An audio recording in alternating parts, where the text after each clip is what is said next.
How's it going, guys? It's the final render here. And it's gotta be said, people, thank you so much for all the support we've been getting recently on the videos. The last video we uploaded where we built the ammo and adhesive farm out in the cranberry bog has been doing very well. We've got lots of new subscribers coming in, lots of new viewers coming in. So thank you very much if you are new from that video. And today, we have got a very special camp build video. In this video, we are going to be building a restaurant right in the middle of Fallout 76. And it's gonna be great. Let's go. So for our restaurant build, I've decided to come out with my special chef's hat to the driving range of the Whitesprings Resort Hotel. The Whitesprings Resort is actually a very common place to find other player camps, and I think people like it because it's got lots of mostly flat ground, and it's also got lots of open space so that you can see threats coming along, as well as lots of open space for really cool buildings. So let's get ready to build our restaurant. So we're going to start off using some of the Voltec linoleum floors, I know I can never pronounce that, which is going to be our main seating area. And for the kitchen, we are going to have the nice wooden laminate flooring. This is so that we have kind of different templates for different rooms. And right at the back, we have got a generator and crafting area. And I want to have a nice little outside area, so I decided to put down this AstroTurf. But I'm sure you're going to say, final render, you Titanic Superman. Why have you put AstroTurf down in a place which has got lots of lovely grass? Well, it's because the AstroTurf is flat, so I want to build on a nice flat surface. And I also wanted to kind of have that artificial 1950s Art Deco kind of look. You can even see that from the other floors as well. It looks very 1950s Art Deco, you know, very cheesy in a way. And here I build a little roof to go over the main walls. It's actually a little bit of a trick to build a roof attached to the walls like this. You've got to build a fake wall to one side and then remove that wall later in order to have this kind of balcony look. And it does look very good. I saw Cordless7 doing that in a video, so I decided to pinch it for this little video here. And it looks pretty good. And we're also going to be using the main red barn set for the entire building. I like the red barn set. It works well. The concrete is great and all that. But sometimes you just want to do something with painted wood. And this is the kind of look we have got so far using the painted wooden barn set. Looks good, I think. And we're going to put up one of these new canopies, which you can get in the Atomic Shop, over the AstroTurf to kind of make like a barbecue area. And here we are with the restaurant so far. It's all going to be outside seating, and it looks pretty darn good, I think, so far. The canopy area works really well. We've got a nice amount of space in the kitchen, and we've got a small amount of space for our power generator and crafting room at the back. Now, I wanted to go ahead and put the lights up now, and I didn't actually have any copper at the time, so I decided to go with these oil lamps. And it works really well. The oil lamps kind of gives it a nice warm feeling. It feels cozy in a way. But of course, I do need some actual lights somewhere, so we're going to put up our fusion generator into our back room. But then, the worst possible thing happened. We were scavenging for steel in Watoga that we desperately needed for our build. What you're about to see is footage from the final render livestream, so I apologize about the picture quality. But this is what happened. Ooh, death from above. Someone's launched a nuke. Where's it going? Oh, it is on my camp. The nuke is on my camp. Darn it. So what's going to happen now then? Oh, that never gets boring. Well, my camp's been nuked. I don't know what happens. Can't believe I didn't film that either. Okay, let's go see what happens, shall we? The walls are completely destroyed. And the fences, the generators. I don't even care. I'm glad I now know what happens. Repair all. Yeah, that ain't much. That ain't much to re-repair it, frankly.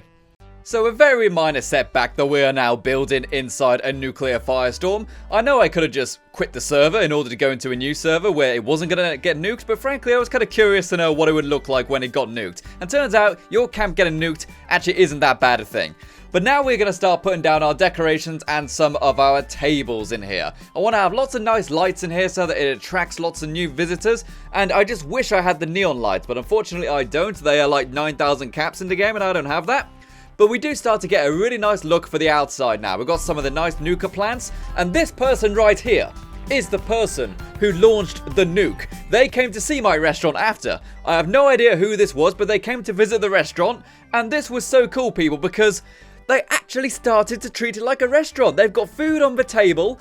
They could tell it was a restaurant, and that was just the coolest thing ever. I have made a post-apocalyptic restaurant in a nuclear firestorm, and it was so cool, people. But here we get a nicer look of the stuff outside so far with some of the lighting and some of the decorating. I've put lots of emphasis on trying to hide a lot of the lights and also hide a lot of the wires. I don't want to have wires draped across the entire place. I want it to look really minimalistic and tidy. And I think we've done a really nice job here. We've got a lot of artificial plant life, which again I think works really well with the 1950s Art Deco aesthetic. But now, moving on to the interior. I don't actually have that much stuff to make kitchens, but I do have some things. I've got some nice shelves, and I've also got some ovens I can use. And it's actually a bit smaller than I originally planned this kitchen. We deliberately shrunk it down because we knew we didn't actually have that much stuff to put inside it. But we've got lots of ovens in here, only one of which is functional. And we've got lots of nice little lights in here, and lots of cool posters and paintings and signs to make it look like an actual functioning work environment. And now I wanted to go outside and build a little farm area. We planted quite a bit of crops out here. We planted everything we need to make adhesive. So we've got moot fruit, we've got factories for purified water, we've got potatoes, and we've got corn. All of those things combined make vegetable starch, and if you scrap a vegetable starch, you get adhesive. So you can sell that or turn it into weapon mods. Very, very cool. It's a nice little fenced off garden area, and it works really, really well, and it adds a really nice feel as well, because the garden area doesn't actually intrude so much. It looks quite natural in the environment. And here we got our very own pet Moo Moo, and it looks absolutely awesome to have all the plants around here with the Brahmin kind of walking in between the trees, you know. It kind of looks like he's brushing his ears against all the plants to get flies out or something, I don't know, but it just has a really nice feel, I think. Very nice farm area there, small, but looks good. And here we have our little crafting area at the back. We managed to get every crafting item in here except the power armor stand. I didn't actually put that in here. I'd rather not have it than just try to squeeze it into a tiny environment, you know? So we got everything else though, with lots of stash boxes kind of hidden away throughout the room to kind of make the place look tidy, because it's a very small environment. If you have boxes everywhere, you're not going to be able to walk around, but you can actually walk around quite nicely in this little area back here. And with that final stash box and this final gnome, we have hit our building limit. So here is the restaurant that we have built, people. And oh my gosh, this is beautiful. I love this design, people. It works so well. We've got so many cool decorations in here and lots of really cool, fun Fallout little vibes to it. The thing which I really like the most about this is that it generally feels like somebody has tried to make a restaurant out of nothing. You know, we don't have much in the world of Fallout. Our carpets are a bit broken, our chairs are a bit damp, our canopies are a little bit, well, the canopies are quite good because they're from the atomic shop, but it does generally look like someone's really tried hard to make a restaurant, and it works really well. Not only does it look like a restaurant, but it's got all the functionality we need to actually function as one. It's got the cooking areas, it's got all the food planted at the back, and we've got an awful lot of the crafting stuff in the back room as well. So we can get everything we need to make pretty much every food item. The only thing we can't generate is meat, but actual plant life and water purifiers and actual dirty water as well, so you can boil that to make soup. We can make pretty much every meal possible. And our kitchen area looks really nice as well. I can just imagine at one point there might have been loads of people, or robots I probably should say, cooking food for all the people in the post-apocalyptic waste environment. But to tell you the truth, it also feels like a nice home as well in a way on the inside. It feels like it's got everything you need with the exception of sleeping bags and stuff like that, because it is a restaurant after all. It's not meant to be a home. But one thing which I really do wish I had done with this build was maybe have the neon lights. If I had the neon letters, this would be perfect inside the kitchen. But moving into the crafting area as well, as you can see, we have got everything we need to pretty much play the game to completion, which is really nice. And we've got our armor benches and our tinker's workbenches kind of glitched into each other very slightly, just so we can maximize space in here, because it's a very tight environment, so we really need to use every kind of glitch possible to maximize the amount of space.